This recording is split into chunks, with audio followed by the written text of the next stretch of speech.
What's up guys, Houndish here, and today it's Thursday, so we have the return of This Week at Bungie for the 7th of April, and this week we don't get an absolutely massive amount of commentary regarding the game, but Bungie do talk about some upcoming charity events. There are also some free emblems up for grabs, one of them we have a code for. Then they talk about some of the content beats in the game this week, Acute burns in Grandmaster Nightfalls, as well as a quick tease to a change that we're going to see in Season 17.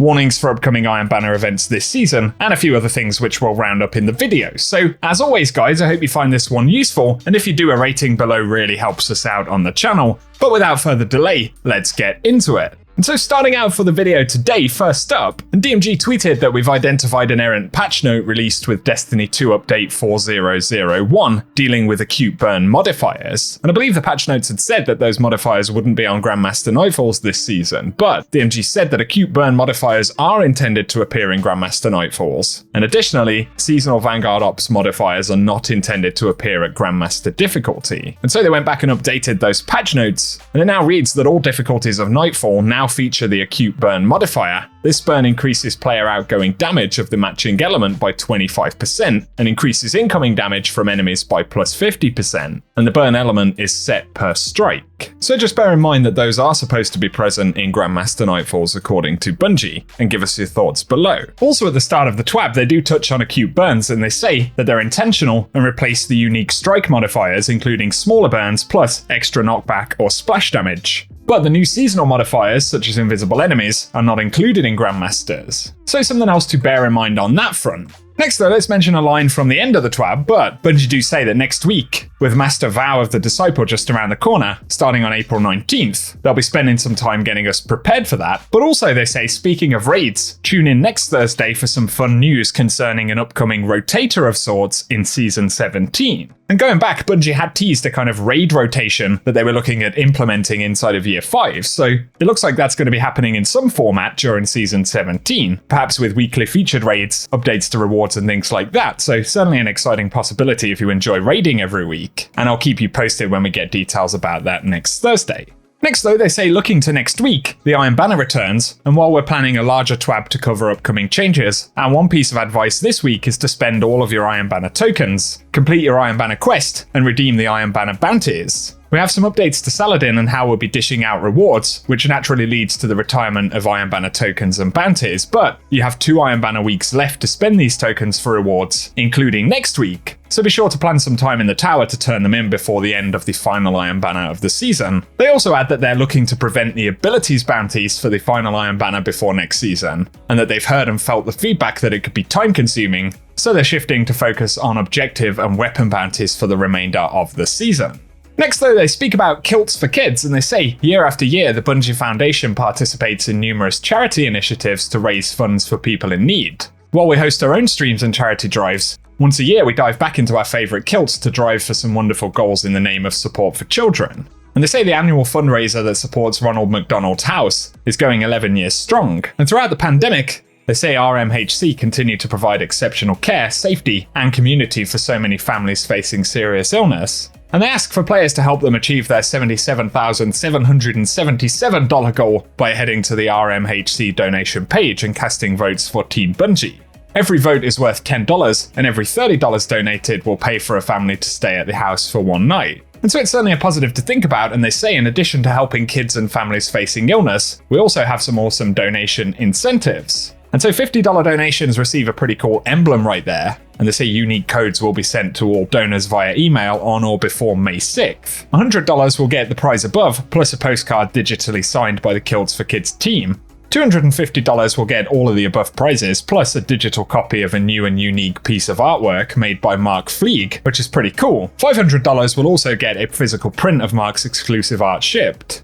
But for $1,000, you'll get all of the above prizes, plus a studio tour of Bungie's brand new headquarters. And the new HQ will be ready in late October of 2022, so they'll be scheduling tours towards the end of the year and early 2023. And so that's really, really cool right there, and of course you can find all of the links in the TWAB, but they say rewards won't automatically be redeemed, but an email will be sent to donors at the end of the event, no later than May 6th, with details on prize redemption.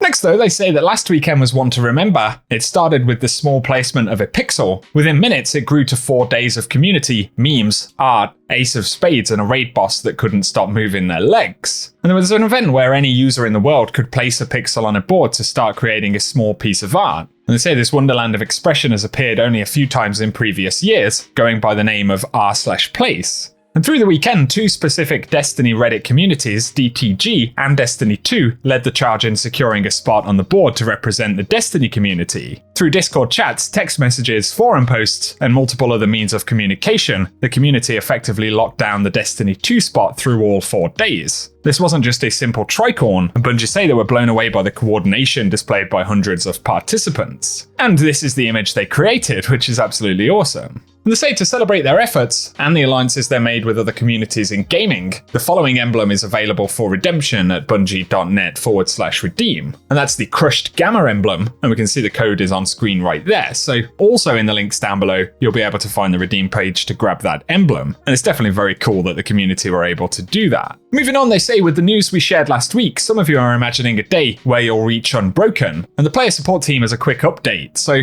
for Unbroken Seal retirement, they point out that it will be retired with the launch of Season 19 and will no longer be available to earn, so Season 16 is the last chance for players to begin making progress on the associated triumphs. And they point out once again that players who earn the seal prior to its retirement will still be able to equip the title and associated gilding. For the Vow of Disciple Cleaver emblem and triumph, they say we're currently working to grant the emblem to players who completed Vow during the contest mode extension, and players who qualified can expect to receive the emblem during the week of April 19th. And for known issues, the Summoner Auto Rifle from Trials currently doesn't have a Masterwork slot as intended, but also Legendary Psyops at the moment doesn't correctly advertise weekly Pinnacle rewards. On top of this, they also point out once again, if you want to vote for Team Monsters or Team Mechs, be sure to get your votes in before April 13th, and that's the community vote that Bungie put out to choose the armor set that they'll feature for Festival of the Lost this year. So if you haven't done that and you want the link, it will be in the TWAB in the description box below. A couple of interesting bits to end on right here though, and from Destiny Bulletin, according to Twitter Gaming's Q1 2022 report, the Sony and Bungie deal generated more discussion on Twitter than Microsoft's Activision Blizzard acquisition.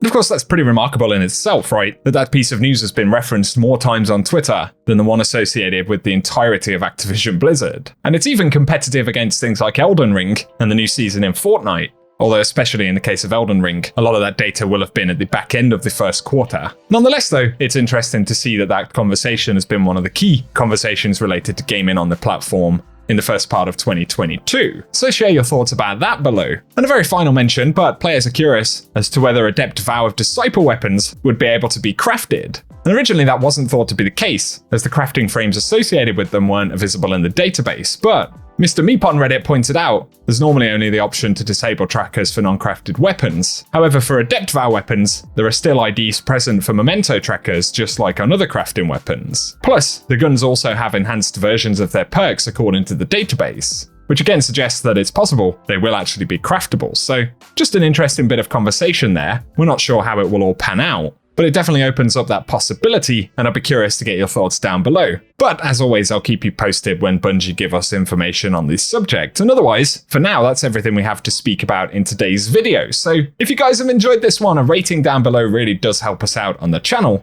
And if you have enjoyed the content, then feel free to get subscribed so I can keep you posted with more info on the game. But for today, otherwise, I appreciate you tuning in, and I'll catch you all very soon.